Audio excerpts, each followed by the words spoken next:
Hello student, today's session I Priyanka ma'am tell you about subject GK chapter number 9 and 10 of class 7. So you have to see the video properly and do the assignment in your GK notebook. Okay. Today's chapter number 9 topic is alternative energy. So student, you know energy is two types. First one is source renewable और next one is non renewable. जो renewable source होते हैं उसमें क्या include होता है? Sunlight, wind, waterfalls, hot springs, oceans, waves and biomass are called alternate energy source of energy. So student, here some alternative sources are given of energy. First one, this energy is obtained from the sun. It can be converted into forms of energy such as heat and electricity. ये हमारी सन से gate करते हैं solar energy, और इसमें heat और electricity दोनों ही produce किए जाते हैं with the help of sun plate solar plates. Okay, that is called solar energy. Next one is this energy is provided by the movement of air. Most European countries use this energy to irrigate fields and also grinding flour. Means सिंचाई करने के लिए जो energy use होती है, means पानी वगैरह धरती से निकालने के लिए, तो जो मोस्ट ऑफ द जो यूरोप की कंट्री है वो इस तरह की टेक्नोलॉजी का यूज करते हैं. इसमें हमारी जो एनर्जी है वो कहाँ से गेन की जाती है? Movement of air, means air के थ्रू एनर्जी गेट की जाती है, तो इसको हम विंड एनर्जी बोलेंगे. Okay. Next one is plants, animals waste, craft and etcetera are use to provide this energy. It is use in cooking fuel to produce electricity and heat. It can be use to run vehicles. ये biomass energy के नाम से जानी जाती हैं, और इसके क्या क्या यूज होते हैं? कुकिंग फ्यूल में जो खाना बनाने के लिए जो ईंधन यूज होता है उसमें, और व्हीकल चलाने में भी इसका यूज कर सकते हैं. और ये हमारे जो प्लांट्स, एनिमल्स और वेस्ट है उनको बायोडिग्रेडेबल कंडीशन में कन्वर्ट करके और तभी बायोमास एनर्जी प्रोड्यूस की जाती है. Okay. Next one is in some places hot underground steam or water can be tapped and brought to the surface. It is used to be generate the electricity. Many countries, New Zealand, USA, Italy and the Philippines use this energy. ये in country में use की जाती हैं this type of energy. इसको geothermal energy बोलते हैं. Okay. Next one is this energy generated from waterfalls और water flowing down hills. Means जो पहाड़ियों से नीचे गिरता है पानी, तो उससे ये एनर्जी प्रोड्यूस की जाती है. This energy is use to produce electricity. This is technology of producing electricity is use mostly in developing countries. जो वाटरफॉल के थ्रू जो एनर्जी गेन की जाती है उससे हम इलेक्ट्रिसिटी प्रोड्यूस करते हैं, और जो मोस्ट ऑफ द जो डेवलपिंग मीन्स अच्छे कंट्री है, रिच कंट्री है, उनमें यूज की जाती है. हाइड्रो इलेक्ट्रिक एनर्जी बोलते हैं इसको. Next one, ocean waves have tremendous energy. It can be harnessed by bending the waves or focus into a narrow channel. The waves also can be used directly to spin turbines. This energy use to generate electricity. ये energy भी electricity generate करने के लिए use की जाती है, और ये इसको हम ओशियन एनर्जी बोलते हैं. Okay. Chapter number 10 scientific research centre. Means जहाँ पे साइंटिस्ट कोई भी रिसर्च करते हैं तो वो कहाँ कहाँ पे सेंटर है. First one is Indian agriculture research institute, IARI. ये कहाँ पे लोकेटेड है? न्यू दिल्ली, जो इंडिया की कैपिटल है. Next one is Bhabha atomic research centre, BARC. ये कहाँ पे लोकेटेड है? थ्रोम्बे. नेक्स्ट वन है central drug research institute, CDRI. ये कहाँ पे लोकेटेड है? लखनऊ, जो यूपी की कैपिटल है, उत्तर प्रदेश की. नेक्स्ट वन है central cement research institute, CCRI. ये कहाँ पे लोकेटेड है? बल्लभगढ़, फरीदाबाद के अंदर आता है ये. नेक्स्ट वन है नेशनल केमिकल लेबोरेटरी. ये कहाँ पे है? पुणे. महाराष्ट्र में। नेक्स्ट वन है central building research centre, CBRC, ये कहाँ पे है? रुड़की। यहाँ पे एक IIT इंस्टीट्यूट है जो बहुत ही अच्छा है, IIT रुड़की के नाम से जाना जाता है। नेक्स्ट वन है इंडियन कैंसर रिसर्च सेंटर, ये कहाँ पे है? मुंबई में। जो कैंसर का सबसे बड़ा रिसर्च सेंटर है वो कहाँ पे है? महाराष्ट्र का कैपिटल बॉम्बे या मुंबई ऐसे बोल सकते हैं इसको। नेक्स्ट वन है Indian institute of petroleum, IIOP, ये कहाँ पे है? देहरादून में। Next one is national metrological laboratory, ये कहाँ पे है? धनबाद में। नेक्स्ट वन इज जो मेट्रोलॉजिकल लेबोरेटरी है वो कहाँ पे है? जमशेदपुर में। नेक्स्ट वन है central electrochemical research institute, CECRI, ये कहाँ पे है? कराकुंडी। नेक्स्ट वन है national environment energy research institute, NEERI, ये कहाँ पे है? नागपुर में। Nagpur is located in Maharashtra state. Okay. Indian institute of tropical metrology, ये कहाँ पे लोकेटेड है? Pune, that is also in Maharashtra. Central scientific instrument organisation, जहाँ पे जो साइंटिस्ट के रिसर्च के जो इंस्ट्रूमेंट तैयार किए जाते हैं वो कहाँ पे हैं? Chennai, that is the capital of Tamil Nadu state. Central fuel research institute, Dhanbad. Next one is national aeronautical laboratory, ये कहाँ पे है? बेंगलुरु में, मीन्स जो कर्नाटक की कैपिटल है Bangalore. Okay. So student, you have to learn all the institute name and where it is located. That is very important chapter for your SA1 exam. Okay.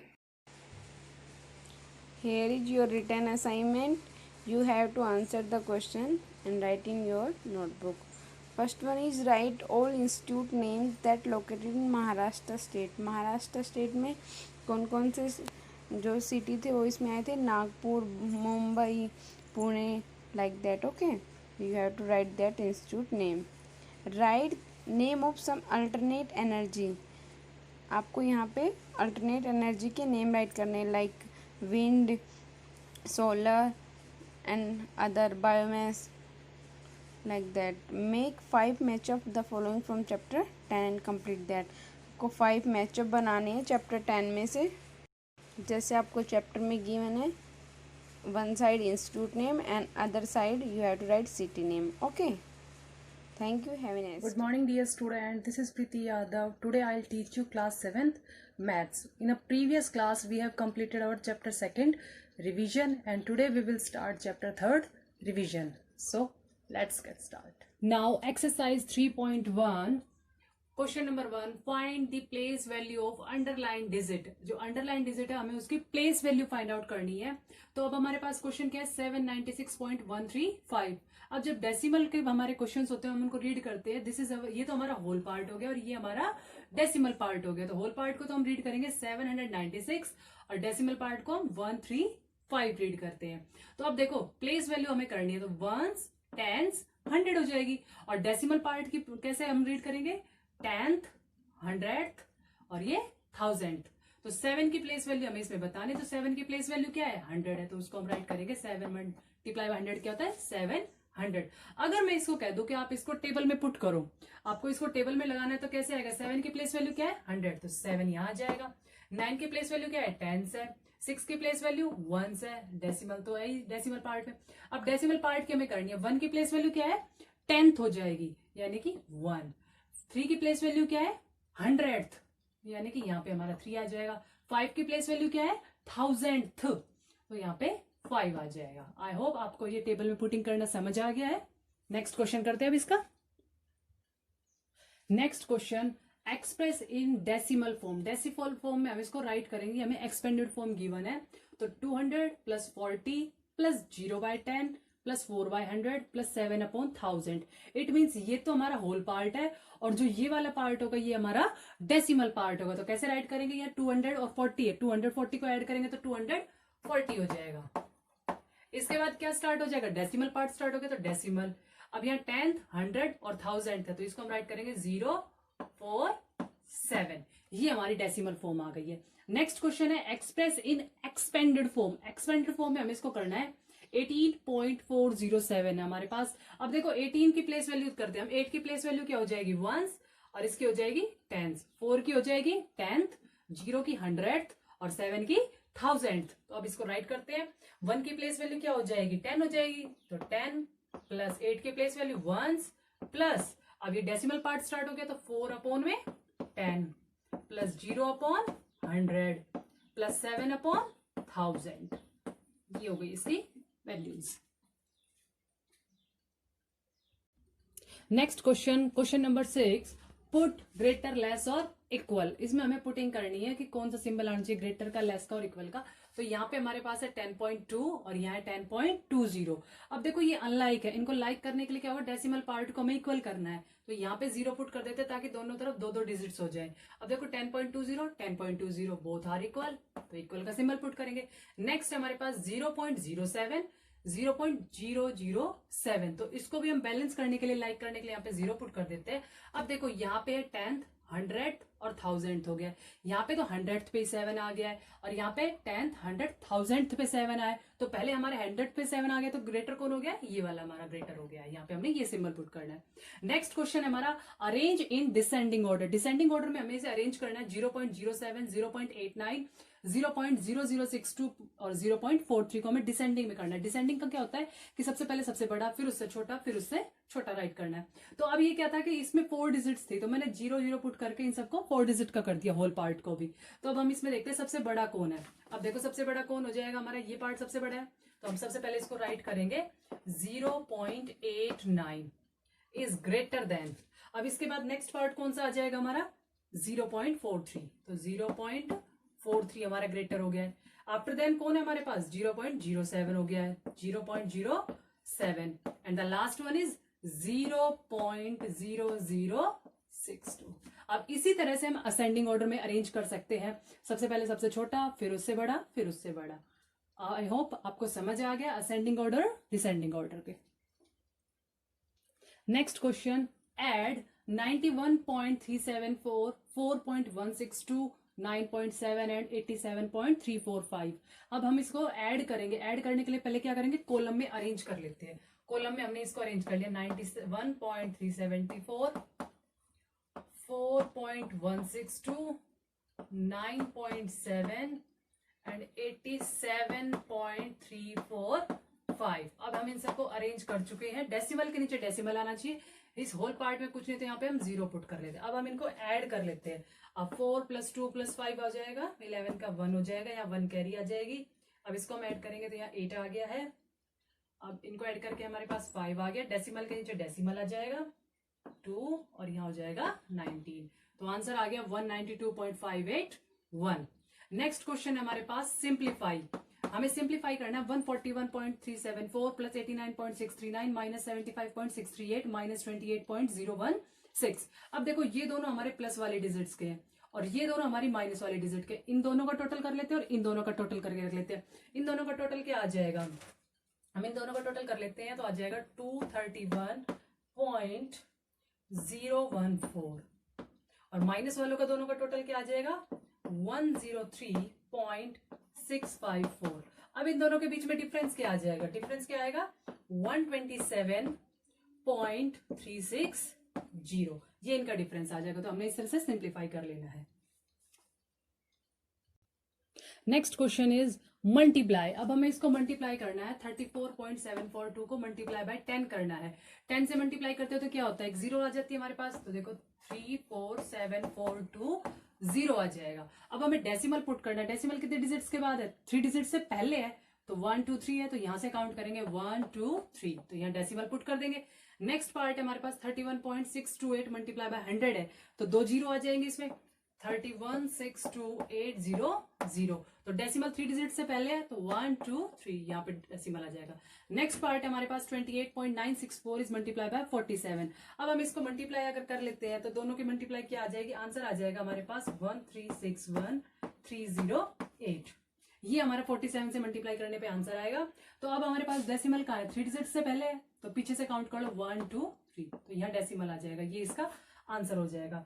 अब suppose करते हैं हमारे पास एक और क्वेश्चन आ जाता है इस तरह से, मल्टीप्लाई में ही होगा 49.77 इज मल्टीप्लाई बाय 4.4। अगर हम इससे मल्टीप्लाई करते हैं तो 4 से मैं मल्टीप्लाई करती हूँ तो आ जाएगा मेरे पास 80991। अगेन मुझे 4 से मल्टीप्लाई करना है 80991।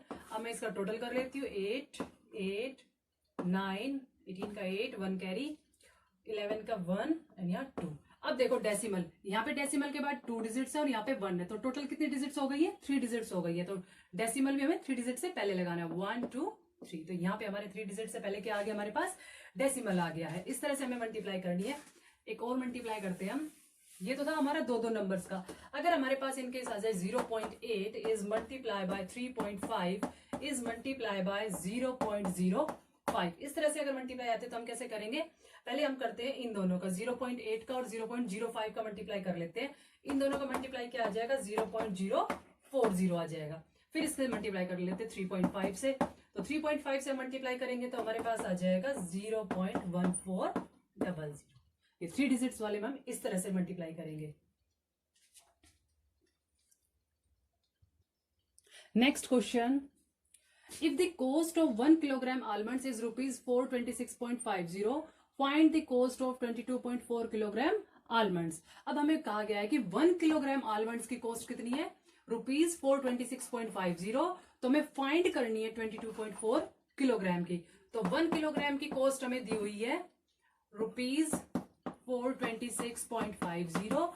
अब हमें जो फाइंड करना है, फाइंड करेंगे हम 22.4 किलोग्राम के लिए। तो उसके लिए क्या करेंगे, हम इसकी मल्टीप्लाई करवा देते हैं 22.4 की। ज्यादा के लिए हम हमेशा क्या करते हैं, मल्टीप्लाई करते हैं। तो मल्टीप्लाई करके क्या आंसर आ जाएगा हमारा इसके साथ 9553.600, ये अमाउंट आ जाएगी हमारी रुपीज 9553.600। ये हमारे आंसर आ जाएगा। ये कॉस्ट आ जाएगी 22.4 किलोग्राम आलमंड्स की। अब इसी तरह से हमारी जो वर्ड प्रॉब्लम है एक्सरसाइज 3.2 की, क्वेश्चन नंबर 5 है, उसमें भी हमें इसी तरह से मल्टीप्लाई ही करना है। एंड क्वेश्चन नंबर 6 में भी हमारे पास एक क्वेश्चन है, manufacturing cost of a pair of shoes की दी हुई है और 15 पेयर ऑफ शूज की निकालनी। 1 पेयर की गिवन है हमारे पास, तो 15 की निकालने के लिए क्या करेंगे, मल्टीप्लाई करेंगे। आप एक्सरसाइज 3.1 और 2 का रिविजन कर लेंगे। नेक्स्ट क्लास में हम 3.3 का रिविजन स्टार्ट करेंगे। Thank you.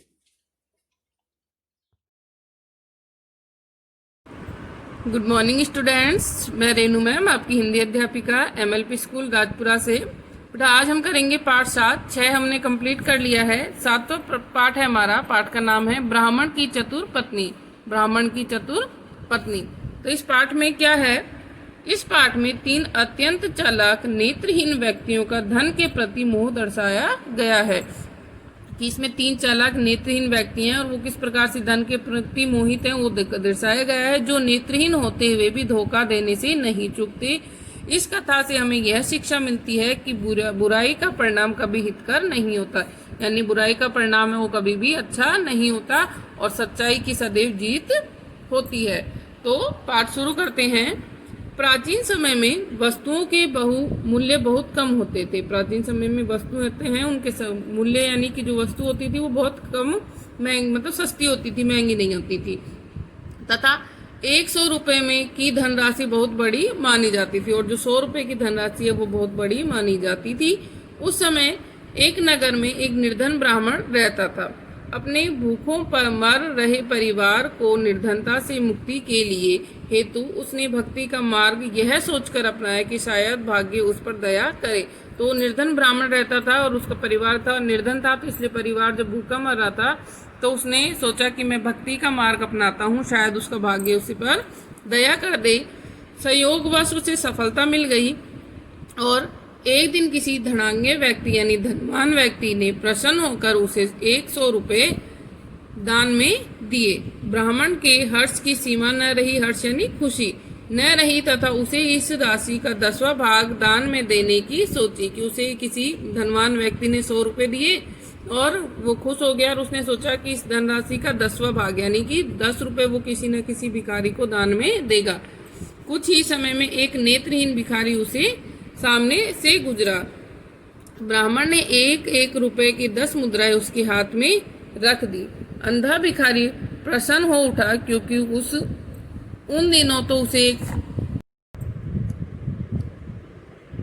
उन दिनों तो एक पैसा भी भीख में कठिनाई से मिलता था। उसके मन में विश्वास पूर्णतः घर कर गया कि दाता अवश्य ही कोई पर्याप्त धनवान व्यक्ति है, अतः उसे पूछे बिना रह न गया। वह बोला, श्रीमान, एक अभागे भिखारी पर इतनी बड़ी कृपा का कारण क्या है? कि उसे लगा कि कोई पैसे वाला धनवान व्यक्ति है जो 10 रुपये उसने उस भिखारी को दान में दे दिए, और इसीलिए उसने पूछ लिया कि इतने कृपा करने का क्या कारण है। बाबा, मैंने 40 दिन तपस्या की थी। तो ब्राह्मण बोला कि बाबा, मैंने 40 दिन तपस्या की थी, फलतः एक सेठ ने मुझे 100 रुपये दान में दिए। मैंने उसका 10वां भाग दान में देने का प्रण ले रखा था, अतः मैंने 10 रुपये आपको दे दिए। ब्राह्मण ने उत्तर दिया, श्रीमान, 100 रुपये की राशि भी कभी सुनी है और न श्रीमान, मैंने 100 रुपये की राशि न कभी सुनी और न ही छूकर देखी। यदि आप यह राशि एक बार मेरे हाथ में रख दें तो आपका उपकार होगा। भिखारी ने प्रार्थना की। भिखारी ने कहा कि मैंने कभी भी 100 रुपये की राशि देखी नहीं, क्या मैं एक बार उसको देख सकता हूँ, उसको छू सकता हूँ? और जो ब्राह्मण था वो अत्यंत ही सरल स्वभाव का था। उसने शेष 90 रुपये वाली पोटली भिखारी के हाथ में दे दी। भिखारी उसे बार बार टटोलता रहा। अंत में उसे अपनी कांख में दबाकर रख लिया। ब्राह्मण ने उस पोटली को लौटाने के लिए कहा तो भिखारी उसे झगड़ा करने लग गया। अतः जब ब्राह्मण ने पोटली छीनने की चेष्टा की तो भिखारी ने शोर मचा दिया, यह व्यक्ति मुझसे मेरे सारे जीवन की भीख छीन रहा है, अतः मुझे बचाइए। अब क्या करा भिखारी ने वो सारे पैसे उसे दिखाने के लिए उससे मांगे ब्राह्मण से, और ब्राह्मण था वो सरल स्वभाव का था, उसने भी दे दिया। और भिखारी ने उसे धोखा दिया और वो पोटली अपने पास में रख ली। और जब ब्राह्मण उसे छीनने लगा तो उसने चीखना चिल्लाना शुरू कर दिया कि लोग वहां पर इकट्ठे हो गए। पल भर में वहां लोगों की भीड़ एकत्रित हो गई। भीड़ में से एक व्यक्ति आगे आकर भिखारी से बोला, इस पोटली में कितनी राशि है? भिखारी ने उत्तर दिया, 90 रुपये। पोटली की राशि गिनने पर 90 रुपये ही निकले। अतः सारी भीड़ ब्राह्मण के पीछे पड़ गई। उसके समक्ष उसने वास्तविकता सबके समक्ष रखी तो किसी ने भी उस पर विश्वास नहीं किया। फलतः वह हताश होकर घर लौट गया। आज आप कुछ अधिक दुखी दिखाई दे रहे हैं, क्या बात है? ब्राह्मण की पत्नी ने पूछा। कि जब घर गया तो ब्राह्मण की पत्नी ने पूछा कि आज आप कुछ ज्यादा दुखी दिखाई दे रहे हैं। तो उसने कहा, तपस्या के फलस्वरूप 100 रुपये मिले थे, परंतु अपनी मूर्खता के कारण मैं यह धनराशि गवा बैठा। ब्राह्मण ने सारा वृतांत अपनी पत्नी को सुनाया। ब्राह्मण की पत्नी थी वो चतुर और व्यवहार कुशल महिला थी। वह अपनी पति से बोली, हो गया जो हो गया उसे भूल जाइए, आप केवल यह पता कीजिए कि भिखारी रहता कहाँ पर है। ब्राह्मण भिखारी को खोजने निकल पड़ा। वह उसे एक ऐसे मंदिर में दिखाई दिया जो बिल्कुल खाली था। उसने देखा कि अंधे भिखारी ने अपनी चटाई के नीचे गड्ढा खोदकर रखी एक मटकी में उससे छीने हुए 100 रुपये डालकर ऊपर से चटाई पुनः बिछा दी। तो उसने देखा कि जो भिखारी था उसने पैसे कहाँ रख रखे थे कि जिस चटाई पे वो सोता था उस चटाई के नीचे उसने गड्ढा खोद रखा था और उसके अंदर जो मटकी थी उसके अंदर उसने पैसे छिपाकर रख रखे थे। फिर वह बड़बड़ाने लगा, आज प्रातः तक मेरे पास 1000 रुपये थे, अब 1100 रुपये हो गए। जब भिखारी भीख मांगने हेतु वहां से पुनः चला गया तो ब्राह्मण ने वह मटकी निकाली और उसमें पड़ी धनराशि लेकर घर लौट आया। ब्राह्मण ने क्या करा कि उसको देख लिया था कि उसने कहाँ पर वो पोटली रखी है, और इसी कारण से उसने उस पोटली को वहां से उठाया और अपने घर चल दिया। घर पहुंचकर ब्राह्मण ने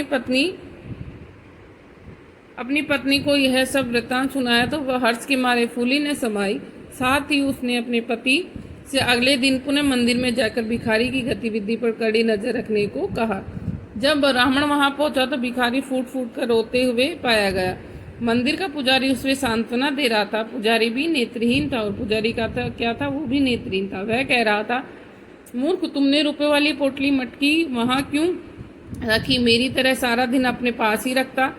तुम अपना धन कहाँ रखते हो? अंधे बुखारी ने पूछा। कि जब वो रोने लगा कि मेरी सारी धनराशि खत्म हो गई है, कोई चुरा के ले गया है, तो वो जो पुजारी था उसने कहा कि तुम पागल हो, तुमने अपनी जो धनराशि थी वो वहाँ क्यों रखी? मेरी तरह रखते। तो वो पूछता है कि आप कहाँ रखते हैं? तो बोला मेरी धनराशि इस खोखली लाठी में है और मैं सदैव इसे अपने पास रखता हूँ। जाओ ऐसी एक लाठी बनवा लो और उसमें अपना सारा धन रखो। पुजारी बोला। तो पुजारी कहाँ रखता था? एक खोखली लाठी, यानी जो लाठी थी उसमें रखता था, और वो अंदर से क्या थी? खोखली थी, कि वहां उसके अंदर पैसे डाल के रखता और हमेशा उसे अपने साथ रखना। ब्राह्मण ने पुजारी का धन भी हथियाने की सोची, अतः वह बाजार से एक वैसी ही लाठी खरीद लाया तथा अवसर पाकर पुजारी की लाठी उठा ली और वह खाली लाठी उसके स्थान पर रख दी।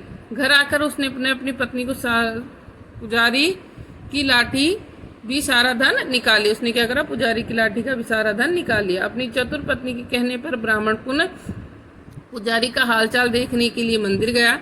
पुजारी एक नेत्रहीन व्यक्ति को अपनी चुराई गई धन के विषय में बता रहा था। वह अंधा व्यक्ति कह रहा था, मूर्ख, तूने लाठी में अपना धन क्यों छुपाया? मेरी तरह फटे पुराने कपड़ों में क्यों नहीं रखा? तो वो कह रहा कि तुमने अपने जो धन था वो लाठी में क्यों रखा? फटे पुराने, जिस तरह से मैं फटे पुराने कपड़ों में रखता हूँ वैसे क्यों नहीं रखा? यह सुनकर ब्राह्मण घर से को लौट आया और तीसरे अंधे व्यक्ति से कही हुई बात अपनी पत्नी को बताई।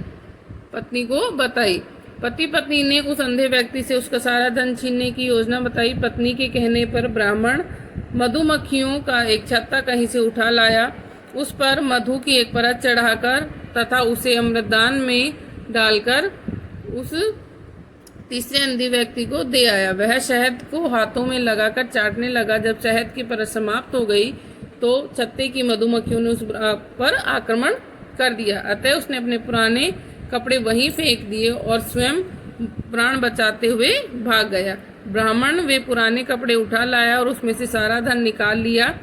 अतः ब्राह्मण दंपति के पास योग क्षेम हेतु पर्याप्त धन हो चुका था। उन्हें विश्वास हो गया कि अब वो जीवन पर्यंत आनंद पूर्वक अपने दिन काट सकते हैं। अब क्या करा उसने? तीसरा जो अंधा था उसको पता चल गया कि फटे पुराने कपड़ों में वो धन रखता है, तो उसको किस तरह से ले सकता है। तो उसने क्या करा? एक शहद का जो छत्ता था वो उसको दान में दिया और उसके ऊपर शहद की परत लगा दी। जैसे उसने शहद चाटा तो लास्ट में क्या बच गया? उसमें से मधुमक्खी निकली और उसको काटने लगी, तो वो अपने कपड़े निकाल के वहां से भाग गया। तीनों लुटे पिटे नेत्रहीन व्यक्ति वहां से राजा के पास अपनी गुहार लगाने के लिए गए। राजा ने उन्हें भोजन खिलाया तथा कुछ धन देकर विदा किया, परंतु राजा उस व्यक्ति को देखना चाहता था जिसने इस अत्यंत चालाक तीनों व्यक्तियों को उल्लू बनाया।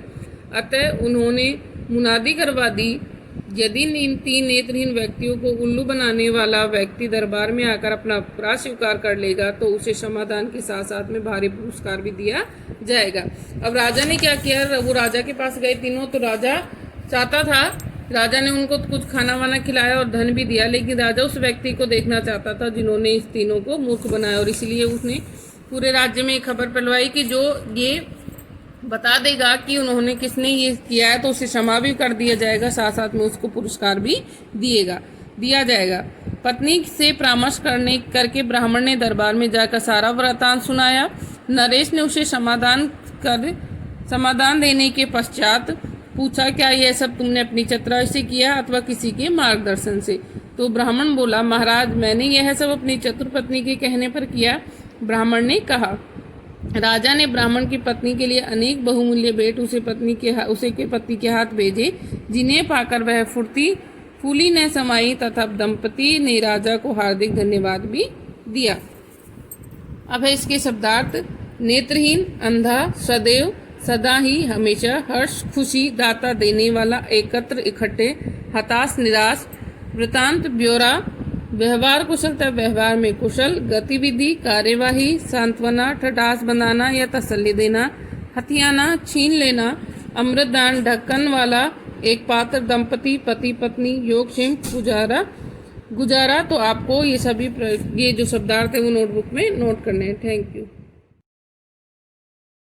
We do the exercise of 4th chapter, name government in the states. First, fill in the blanks. First is dash bills are introduced only in Vidhan Sabha and Saint to Vidhan Parishad. कि कौन सा बिल है जो विधानसभा में इंट्रोड्यूस होता है और फिर बाद में पारित होने के बाद विधान परिषद में भेज दिया जाता है। तो आंसर क्या है? Money bill. 2 टाइप्स के बिल होते हैं, money bill and ordinary bill. तो ऑर्डिनरी बिल को तो दोनों जो हाउसेज होते हैं उनमें पास होना जरूरी होता है, लेकिन जो मनी बिल होता है उसको एक हाउस में पास होने के बाद उसको दूसरे हाउस में भेज दिया जाता है। Second is bills can be introduced in either of the dash houses. कि बिल को किसी भी हाउस में पास होना, सॉरी, बिल को किसी भी हाउस में इंट्रोड्यूस कराया जा सकता है। मतलब पहले ये नहीं है कि इसको विधानसभा में ही या विधान परिषद में ही रखा जा सकता है, कोई किसी में भी रख सकते हैं, या तो विधानसभा में पहले रख सकते हैं या विधान परिषद में पहले रख सकते हैं। Third is a dash is first introduced in the legislator as a bill. तो क्या आएगा? लो। कि एक जो कानून बनता है उसको पहले कहाँ रखा जाता है? विधायिका में रखा जाता है एज ए बिल, एक बिल के रूप में। ये बिल कोई बिजली का बिल या पानी का बिल नहीं है, ये किसी नियम को बनाने के लिए जब किसी भी हाउस में रखा जाता है तो उसी को बिल कहते हैं। फोर्थ इज डैश और legislative council is the second house of the legislator. कि आंसर क्या है? विधान परिषद। कि विधान परिषद या लेजिस्लेटिव काउंसिल दूसरा हाउस है लेजिस्लेटर का, विधायिका का। Fifth is the members of the house stay in office for dash years and every 2 years 1/3 of its member retire. तो क्या आंसर है इसका? 6। कि जो मेंबर हैं वो ऑफिस में 6 साल के लिए रहते हैं और 1/3 जो सदस्य होते हैं, 1/3 जो मेंबर होते हैं वो हर 2 साल में चेंज होते रहते हैं। ठीक है, ये किसकी बात हो रही है? ये हो रही है राज्यसभा की या विधान परिषद की बात हो रही है ये। Now we do the true false of this chapter. First is each term of Vidhan Sabha last 5 years but the governor can dissolve it before the end of its term।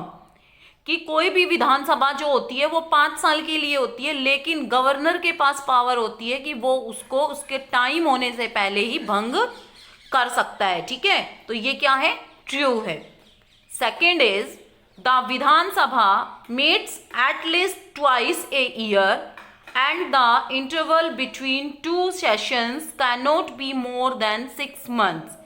कि जो विधानसभा होती है उसका जो सेशन बुलाया जाता है वो साल में 2 बार बुलाया जाता है, और इंटरवल के बीच में द इंटरवल बिटवीन 2 सेशंस, कि जो 2 सेशंस बुलाए जाते हैं साल में उसके बीच में 6 महीने से ज़्यादा का अंतर नहीं होता। तो this is also true. Third is Vidhan Parishad और legislative council is the second house of the legislator. कि विधान परिषद या लेजिस्लेटिव काउंसिल विधायिका का दूसरा हाउस है। This is also true. Fourth is the lower house of the state legislator is known as the legislative assembly और the Vidhansabha. कि जो lower house होता है, विधान परिषद कौन सा हाउस होता है? अपर हाउस होता है, लेकिन जो विधानसभा होता है वो लोअर हाउस होता है और उसको लेजिस्लेटिव असेंबली के नाम से और विधानसभा के नाम से भी जाना जाता है। 3 नाम है इसके, या तो आप लोअर हाउस बोल सकते हो, या आप लेजिस्लेटिव असेंबली बोल सकते हो, या फिर आप विधानसभा बोल सकते हो। This is also true. Fifth is member of the Vidhan Sabha are directly elected by the people and are called member of legislative assembly। कि विधानसभा के जो सदस्य होते हैं, जैसे लोकसभा के सदस्य होते हैं डायरेक्टली पीपल्स द्वारा चुने जाते हैं, ठीक है, तो ऐसे ही विधानसभा के सदस्य भी डायरेक्टली लोगों के द्वारा चुने जाते हैं और उनको क्या कहते हैं? मेंबर ऑफ लेजिस्लेटिव असेंबली या MLA कहते हैं। This is also true. Sixth is the speaker is the presiding officer of the Vidhan Sabha. He is assisted by the deputy speaker। कि जो स्पीकर होता है वो विधानसभा का मतलब कि प्रेसिडेंसिंग ऑफिसर होता है, उसका मुख्य अधिकारी होता है, और उसको असिस्ट कौन करता है? deputy speaker. This is also true.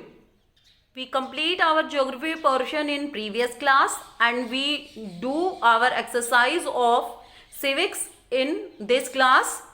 So we start our history also in this class. We do the exercise of first chapter of history named when, where and how. Let me start our exercise. First is fill in the blanks. First point is medieval period lasted from 700 CE to 1800 CE की medieval period 700 century से कब तक था 1800 century तक. Second is during the medieval period India has trade relation with Arabia कि medieval period के अंतर्गत भारत के रिलेशन किससे थे? व्यापारिक संबंध. ट्रेड रिलेशन व्यापारिक संबंध किससे थे? अरेबिया से थे. Third is by the end of 1000 CE the Turkish had invaded India कि जो 1000 शताब्दी थी उस टाइम किसने भारत को शासन किया, भारत के अंदर इन्वेड किया? तुर्किस ने किया. Fourth is by the 12th century CE Islam had become an integral part of India's culture heritage कि 12वीं सेंचुरी के लगभग इस्लाम जो धर्म था वो भारत की सांस्कृतिक विरासत का मुख्य भाग बन गया था. Fifth is in North India the medieval period was characterized by a long political struggle between the Palas, Pratiharas and Rashtrakutas की मिडाइवल पीरियड के अंदर उत्तरी भारत के अंदर जो राजनीतिक स्ट्रगल हुआ था, राजनीतिक जो मतभेद थे या लड़ाई थी वो पाल, प्रतिहार और राष्ट्रकूटों के बीच में थी. Now we do the true false of this chapter. First is many popular Indian food item are a product of mixing of different culture कि भारत का जो बहुत सा खाना है वो मिक्स है डिफरेंट कल्चर्स का, विभिन्न संस्कृतियों का. This is true. Second is Indo Islamic architectural style can be seen in architectural masterpieces like the Taj Mahal कि जो इंडो इस्लामिक जो कलाकृति है, शिल्प कला है, वो कहाँ दिखती है? उसका एक उदाहरण क्या है? Taj Mahal. This is also true. Third is the medieval period witness the emergence of commercial town like Hampi and Masulipatnam कि जो मिडाइवल पीरियड है वो गवाह है किस किस का कि उस टाइम में व्यापारिक कस्बे बसे जैसे Hampi, Masulipatnam. This is also true.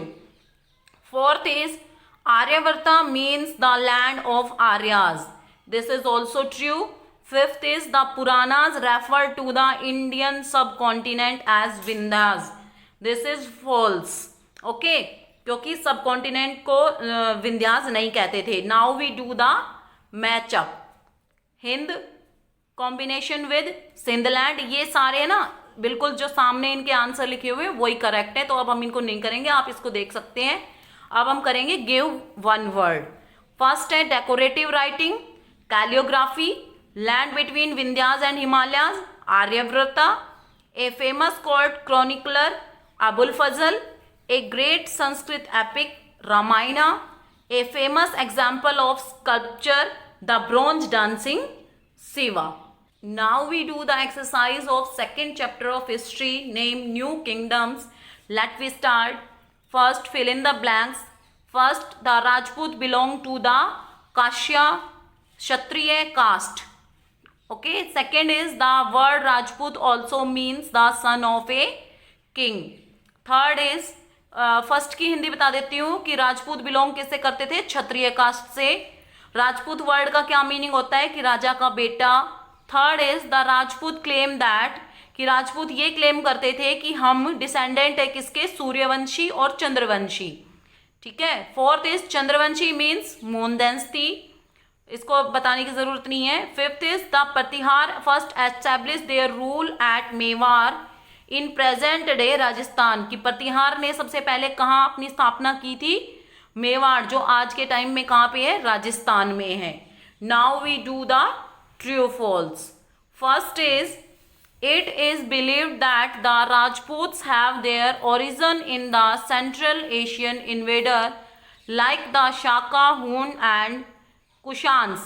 कि राजपूत क्या बिलीव करते थे कि हमारा जो ओरिजिन हुआ है वो मध्य एशिया में हुआ है, मध्य एशिया से आए हुए लोगों जो इन्वेडर्स थे उनसे हुआ है, जो शाक थे, हून थे और कुषाण थे। This is true.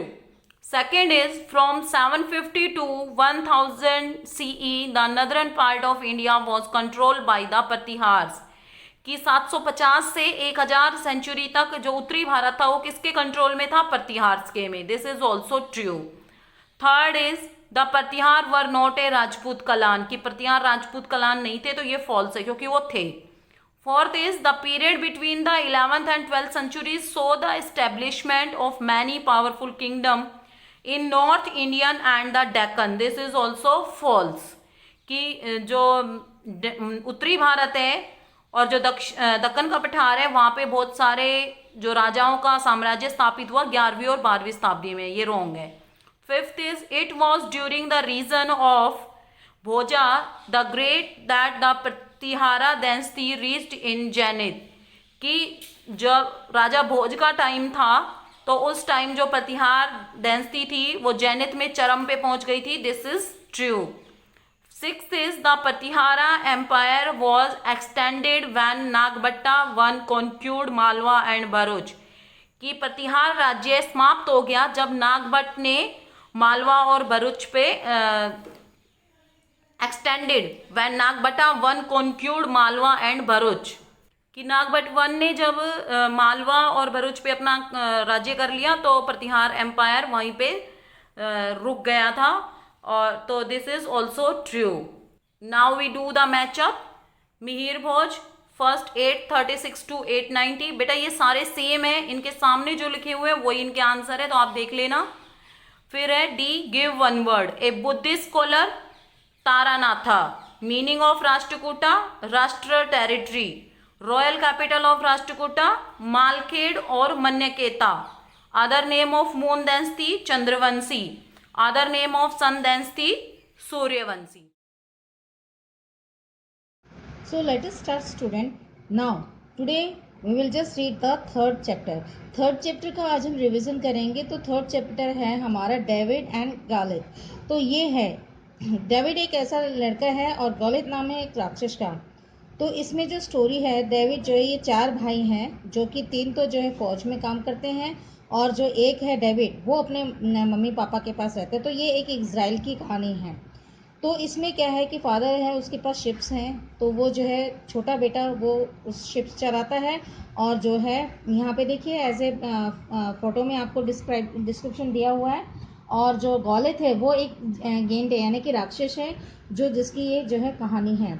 तो बहुत समय पहले की बात है, मैं आपको एक शॉर्ट में इसको बता रही हूँ इसकी स्टोरी कि ये डेविड है, ये क्या काम करता है, ये अपनी भेड़ों को लेकर के जंगल में चराने लेके जाता है और शाम को वापस लेके आता है। तो यही काम वो करता है। लेकिन डेविड जो है अपने बड़े भाइयों की तरह वो भी सोल्जर बनना चाहता है, राजा की आर्मी में भाग लेना चाहता है। लेकिन जो है उसके बड़े भाई कहते हैं कि नहीं, अगर तुम भी आ जाओगे आर्मी में तो फिर दादी का ख्याल कौन रखेगा। इसलिए वो उसको गांव में ही छोड़ देते। लेकिन उसकी एम्बिशंस बहुत हाई होते हैं, वो भी कुछ करके दिखाना चाहता है। तो इसमें देखिए कि यहाँ पे डेविड जो है वो क्या करता है कि ये नदी के किनारे किनारे जो राउंड जो है फ्लैट जो स्टोन्स होते हैं वो उनको कलेक्ट करके अपने बैग में रखता है। और जैसे ही कोई भी भेड़ के पास कोई भेड़िया या कुछ और भी आता है तो वो उन जो स्टोन्स के थ्रू जो है उनको जो है भगाता है। तो जैसे यहाँ पे इस पैराग्राफ में बताया गया है कि वो जो है वहाँ पे स्टोन्स वहाँ से लेता था और उसके पास एक स्लिंग थी यानी कि गुलेल, जिसे हम पत्थर लगा करके मारते हैं। तो वो जो है उसमें सर्कल होता है, तो उससे वो इस तरह से वो अपनी जो है शिप्स को उससे जानवर से जो है बीच से जो है वाइल्ड बीच से जब अपने उनको सेव करता था।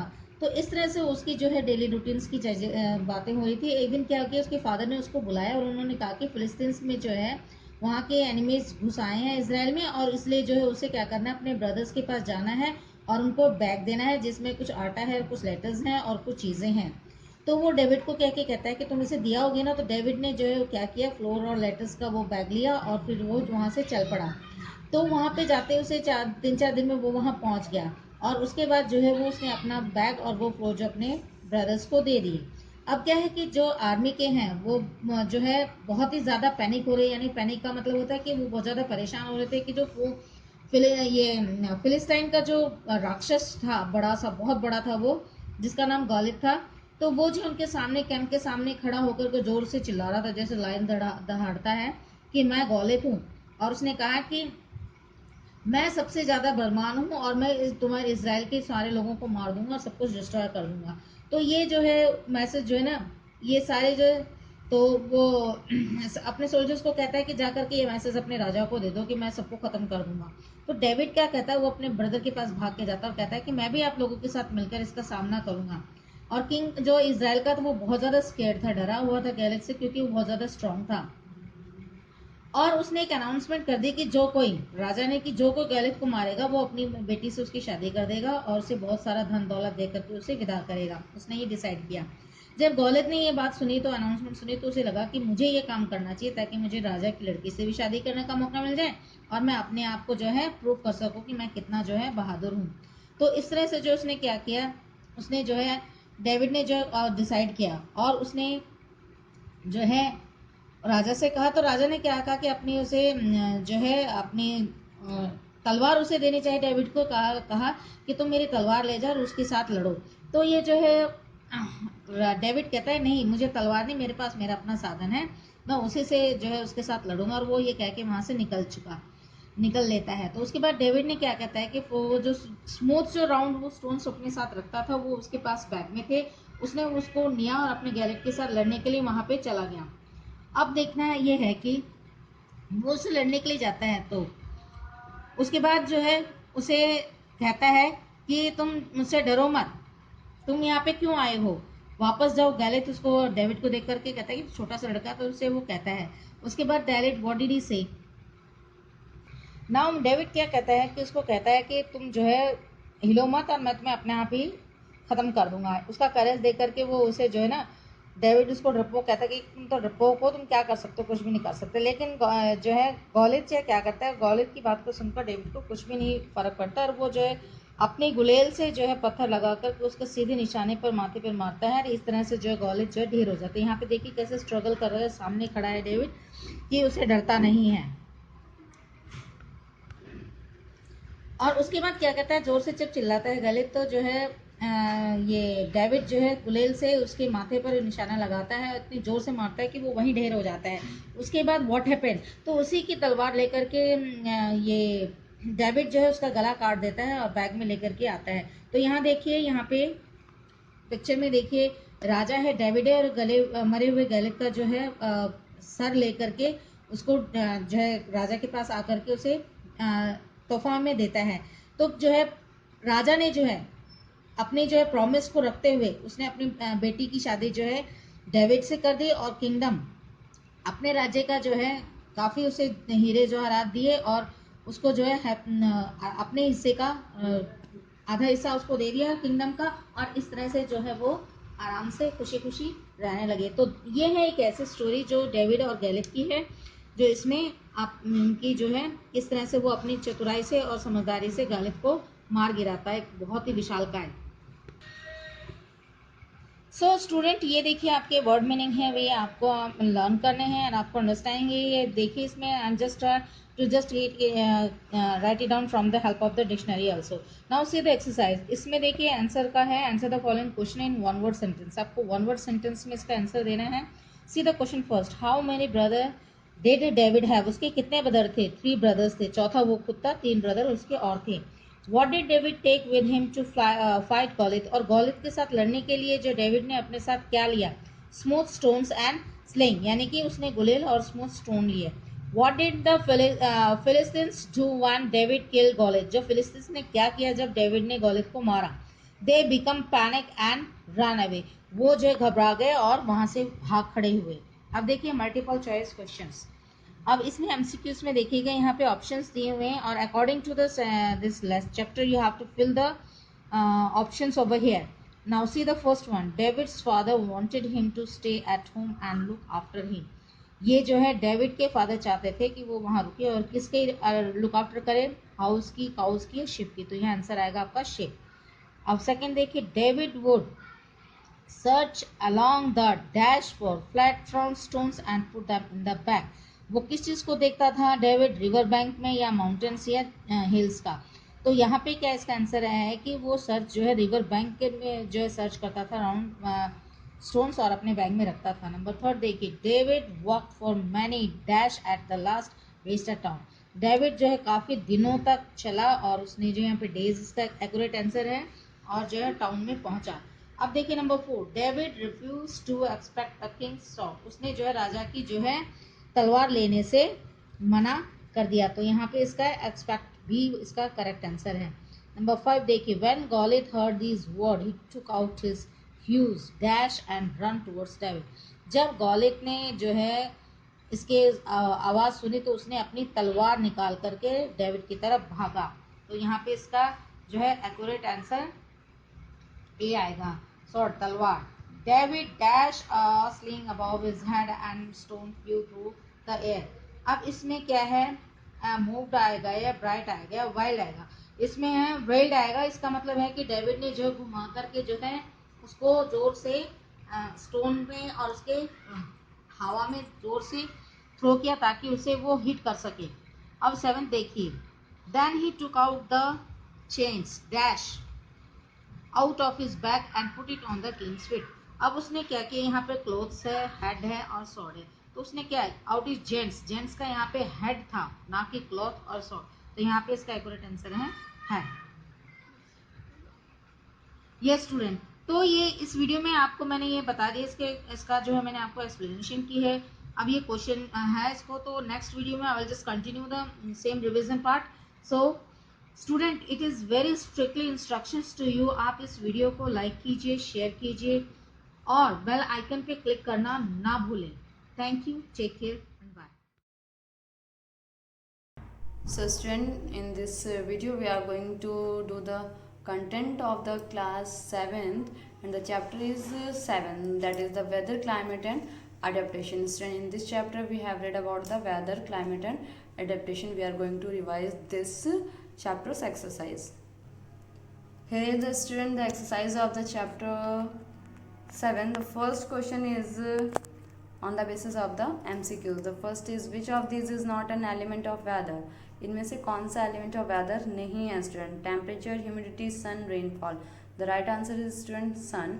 सन जो है वो वेदर का एलिमेंट नहीं है, बिकॉज एलिमेंट मीन्स उसके अंग कह सकते हैं आप। तो टेम्परेचर, ह्यूमिडिटी, रेनफॉल ये सारे वेदर से रिलेटेड है, बट सन वेदर से रिलेटेड नहीं है। सन हमें लाइट प्रोवाइड करता है, सन एनर्जी प्रोवाइड करता है, बट ये it is not the element of the weather. The short term variation which occurs in the atmosphere is called, ऐसे शॉर्ट टर्म वेरिएशन जो कि एटमोसफेयर में होती रहती है उसे हम क्या बोलते हैं? The climate, relative humidity, climate chart, weather. ये स्टूडेंट जो शॉर्ट टर्म वेरिएशन, मौसम जो होता है वो बदलता रहता है थोड़ी थोड़ी देर पे, तो that is the weather. The right answer is weather. Which of these adaptation does not a camel have for living in a desert? वो एडेप्टेशंस के बारे में बात करें, we are talking about the adaptation जो कि कैमल के अंदर होती है जो डेजर्ट में रहता है। Drink and store fat, large sole on feet, very less sweating, all of this. Student, the right answer is all of this, because ये तीनों की तीनों एडेप्टेशंस जो होती हैं that can you can see in the camel, because वो क्या करता है, बहुत सारा वाटर ड्रिंक करता है, अपने बॉडी में एक साथ खाना खा के फैट स्टोर करके रखता है, एंड उसके जो सोल होते हैं वो बड़े होते हैं और वो उसको मतलब डेजर्ट में चलने के लिए हेल्पफुल होते हैं, और स्वेटिंग उसके शरीर से पसीना भी कम आता है। So these all are the fact adaptation that camel have adopted. Which of these animal possesses blubber under its skin? ऐसा कौन सा एनिमल है जो कि अपने स्किन के नीचे ब्लबर आप कह सकते हो एक स्किन की तरह होता है, बिकॉज ये फैट को स्टोर करके रखता है जिससे कि पोलर बियर को ठंड नहीं लगती। So the answers are camel, sorry options are camel, African elephant, fennec and the polar bear. The right answer is student polar bear. Polar bear वो एनिमल होता है जिसके स्किन के नीचे ब्लबर होता है। Hot and damp climate is found in, जो student hot और डैम क्लाइमेट होता है वो किस एरिया में पाया जाता है? Temperate region, tropical rainforest, forest, sorry polar reason, desert region. The right answer is tropical rainforest. Student, tropical rain forest में हॉट एंड डैम्प मतलब दलदली कह सकते हो आप, कुछ इस टाइप का, और बहुत गर्म वाला मौसम ये पाया जाता है। Now come to the fill in the blank. तो first is fill in the blanks. The scientific study of weather is called. जो साइंटिफिक स्टडी होती है वेदर के बारे में, जो साइंटिस्ट वगैरह ब्रॉडकास्टिंग वगैरह करते हैं, that is come under the metrology. The degree of hotness and coldness, एक डिग्री जो कि हॉटनेस और कोल्डनेस को बताया, that is termed as temperature. Now move to the next is the people who study the weather pattern. वो लोग जो weather pattern के बारे में स्टडी करते हैं, they are known as the metrologist, उन्हें हम मेट्रोलॉजिस्ट बोलते हैं। Rainfall is important for dash and dash of ground water. Rainfall student किस किस चीज़ के लिए इंपॉर्टेंट होती है? प्रिसिपिटेशन के लिए एंड इन्फिल्ट्रेशन के लिए, बिकॉज रेनफॉल जो रेन है रेन वाटर दोनों ही कंडीशन में रिक्वायरमेंट होता है, बिकॉज रेन वाटर जो है वो इन्फिल्ट्रेट होकर ग्राउंड में जाता है, प्रिसिपिटेट होकर के भी ग्राउंड पर आता है। Okay, the next is the humidity in coastal areas is usually dash then inland areas. जो ह्यूमिडिटी होती है कोस्टल एरियाज में, ह्यूमिडिटी मीन्स कह सकते हो आप जो नमी होती है वो कोस्टल एरिया में ज़्यादा होती है in comparison to inland area. ठीक है, the next is true false. You have to write true and false for this statement. The first one is the weather changes frequently, but the climate does not. Student, जो weather होता है, मौसम तो बदलता रहता है, but जो climate होता है, climate and weather आपको same से लगते हैं, but these are not student same, ये same नहीं होते हैं, but similarities हो सकती है। ठीक है, so these all both term are different. So this statement is true. The next is temperature on Earth's surface increases with increasing latitude. Student, जो लेटीट्यूड के बारे में बोल रहा है, तो लेटीट्यूड से इसका कोई रिलेशन नहीं होता है, ये एल्टीट्यूड वगैरह कह सकते हो आप। सॉरी, एल्टीट्यूड भी क्या मतलब, उसका रोटेशन वगैरह जो होता है उसके अंडर में आता है। द टेम्परेचर अर्थ का जो टेम्परेचर होता है वो लेटीट्यूड के बढ़ने से बढ़ता है। So this statement is false friend. The weather forecast is always right. हमेशा जो वेदर फोरकास्ट किए जाते हैं वो हमेशा सही होते हैं। यस स्टूडेंट, बिकॉज साइंटिस्ट जो होते हैं वो पहले से ही मतलब एज्यूम करते हैं, सारा उनके पास कैलकुलेशन डाटा होता है, बिकॉज ये सैटेलाइट के थ्रू होता है। Okay, the next is the climate in Rajasthan is dry and temperate. Yes student, आपको पता है, you know that the temperature and the climate of the Rajasthan is very dry and temperate होता है वहाँ का टेम्परेचर एंड क्लाइमेट भी। So this statement is true. Polar bears have thick long fur so that they can escape from their enemies. Student, polar bear जो होते हैं उनकी फर जो होती है वो थिक होती है, वो उन्हें एनिमीज से बचने के लिए नहीं बल्कि कि उनकी बॉडी को टेम्परेचर मेंटेन करने के लिए यूज़ होती है। So this statement is false. Trend, now come to the one word answers. The amount of water vapour present in the atmosphere. Atmosphere में जो अमाउंट वाटर वेपर का प्रेजेंट होता है that is known as the humidity. Long term average weather condition, जो लंबे समय तक चलता है वेदर की कंडीशन, जैसे गर्मी सर्दी इस टाइप का, तो that is the come under the climate. Short term adaptation, जो थोड़ी देर में एडेप्टेशंस मतलब जो बर्ड्स एंड एनिमल्स माइग्रेट करते हैं वो कुछ चीज़ें अडॉप्ट करते हैं, तो शॉर्ट टर्म एडेप्टेशन जो होता है that is known as acclimatization. Okay student, एक टर्म है जो इसको शॉर्ट टर्म एडेप्टेशन को रेफर करती है। इट बिकम्स वार्मर और cooler when one goes up from the sea level. जब कोई ऊपर जाता है सी लेवल के तो वो गर्म या ठंडा होती जाती है, तो that is the altitude. Due to the altitude की वजह से ऐसा होता है। Seasonal journey undertaken by bird from one place to another. अभी मैंने आपको जस्ट फ्यू सेकंड्स पहले बताया है कि माइग्रेशन होता है स्टूडेंट, इसमें बर्ड्स एंड एनिमल्स जो होते हैं वो एक प्लेस से दूसरी जगह पर जाते हैं सीजनल की वजह से, कुछ मौसम की जो चेंजेस होते हैं उसकी वजह से। Now move to the next chapters content. Now student, we are going to do the content of the exercise of the chapter 12 that is time and motion. Student, time and motions में हमने time के बारे में and periodic motions वगैरह के बारे में पढ़ा था। Now so the first question is we are doing exercise, so let's have a look on this exercise. First question is device which is use for measuring time interval in sports activities. Sport activity में जो time major करने के लिए watch use होती है that is the stop watch. Wrist आपको पता है ये सारी वॉचेस कौन सी होती है, स्टॉप वॉच से टाइम मेजर किया जाता है।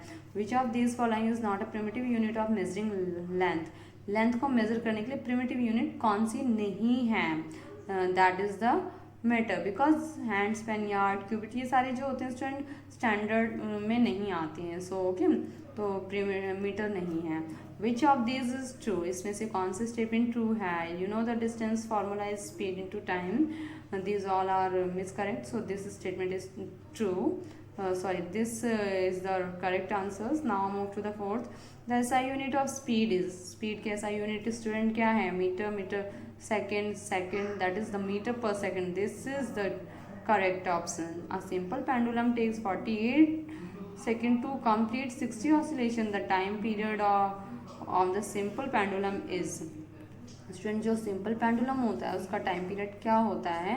48 ऑसिलेशंस वगैरह, 48 सेकंड्स टू कंप्लीट 60 ऑसिलेशंस, ये इन्होंने दिया है, कैलकुलेशन है ये।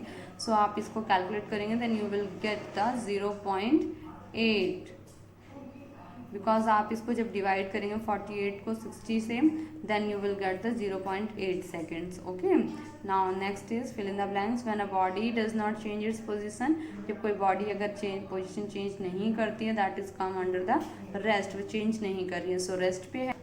Next is dash is the distance travelled by a body in a unit time. अगर कोई बॉडी ऑब्जेक्ट जो है वो ट्रैवल कर रहा है डिस्टेंस को, एक यूनिट टाइम भी लग रहा है, दैट इज उसको मेजर करने के लिए हम स्पीड कैलकुलेट होती है। देन 1 मिलेनियम में 10 सेंचुरीज होती हैं एंड ये इक्वल्स टू कितने होता है? 100 डिकेड्स के भी इक्वल होता है, because 10 decades is equal to 1 century होता है।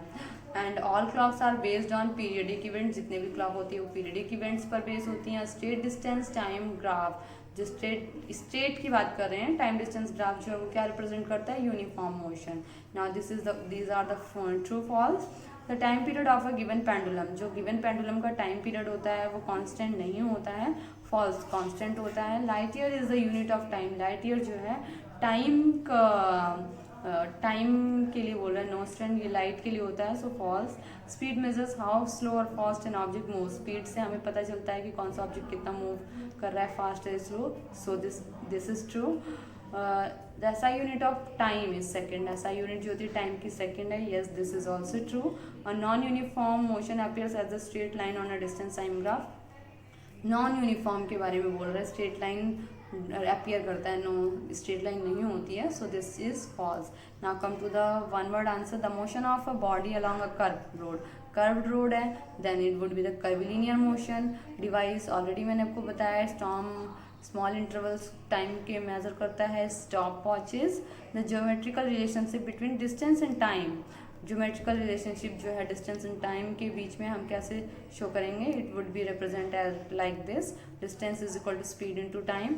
Time taken by pendulum to complete one oscillation, एक ऑसिलेशन को कंप्लीट करने के लिए जो टाइम लगता है पेंडुलम से, वो कैसे मेजर होता है? Time period of pendulum. Okay, now the last is the standard unit of speed, speed की स्टैंडर्ड यूनिट है that is the metre per second, आप इसको m/s करके भी लिख सकते हैं, that is metre oblique second. So we have done our today's content. I hope you will get all the knowledge that I have told you. So revise all the content of this video. Have a good day, student. Morning students, welcome to our YouTube channel. This is for 7th class and today I will tell you about, in previous video we discussed about the two kinds of pronouns. First pronoun, that is personal pronoun, and today we are going to discuss about the another kinds of pronoun, and here are the pronouns. I will tell you about interrogative pronoun. What are interrogative pronouns? Pronouns that are used to ask questions.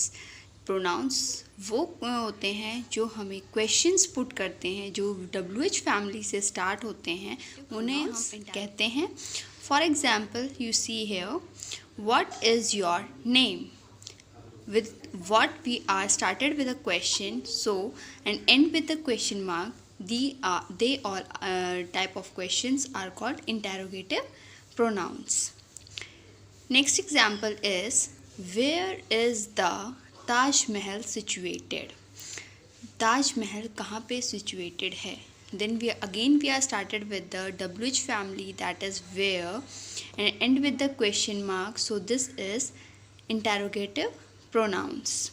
And everybody knows pronouns are used in place of noun. Next one is relative pronouns.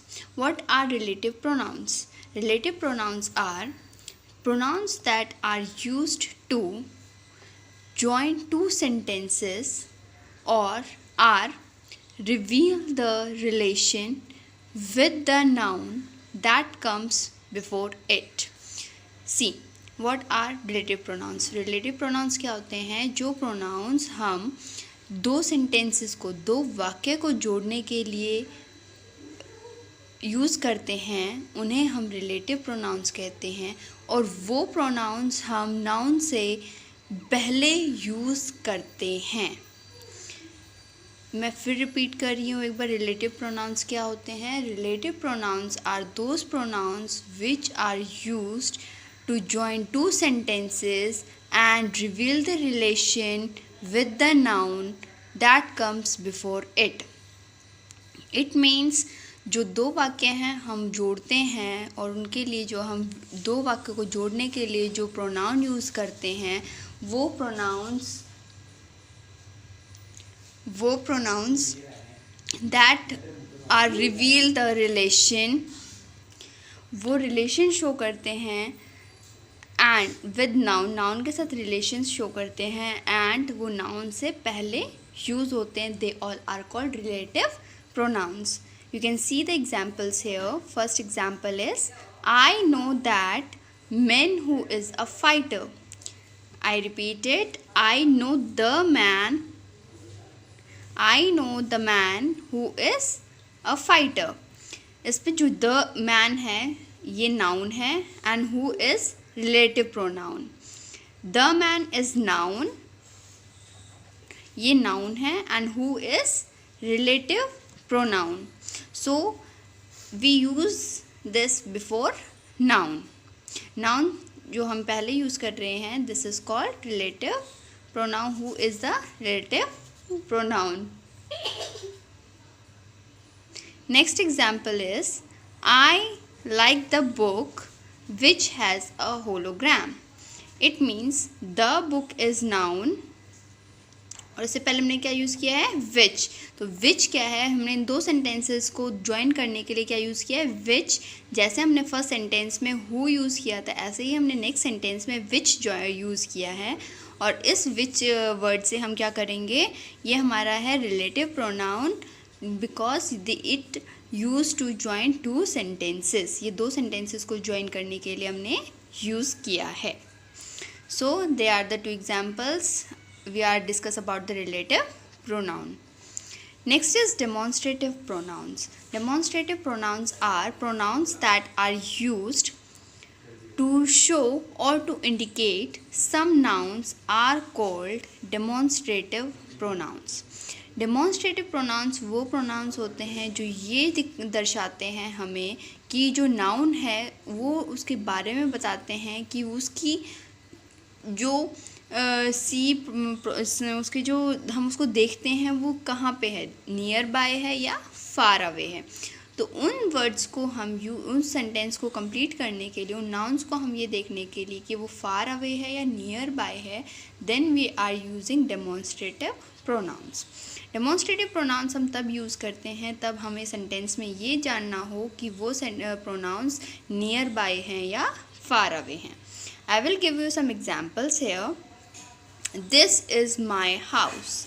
C, we are using only 4 words in demonstrative pronouns. You can see here we are using this, that, these and those.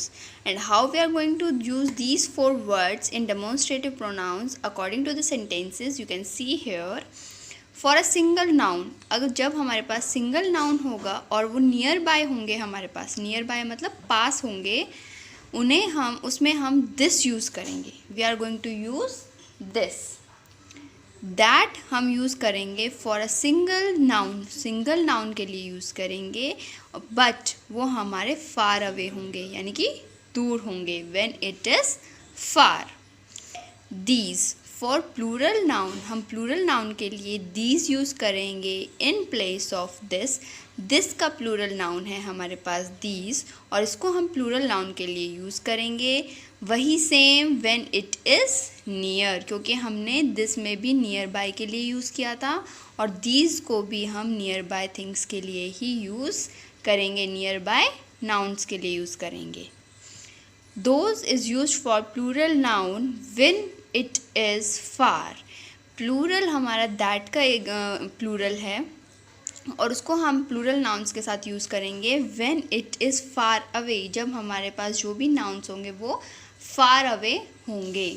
Now we are discussing about 3 kinds of pronoun today. First is interrogative, second one is relative, and third one is demonstrative pronoun. And you can see the examples of demonstrative pronouns here. This is my house, यानी कि यह मेरा घर है। Those are lily flowers, वह lily flowers हैं, यानी कि वो दूर हैं, और we are using lily flowers means plural noun use कर रहे हैं। So we are using far away things by with those. Far away things दूर हैं हमारे पास लिली फ्लावर्स, और वो प्लूरल हैं, तो हम क्या यूज़ करेंगे, those. I hope you all are understand this video very carefully, so please see this video, and I just try to complete your book exercise. Yeah, tomorrow we are going to discuss about the book exercise. Thank you everyone.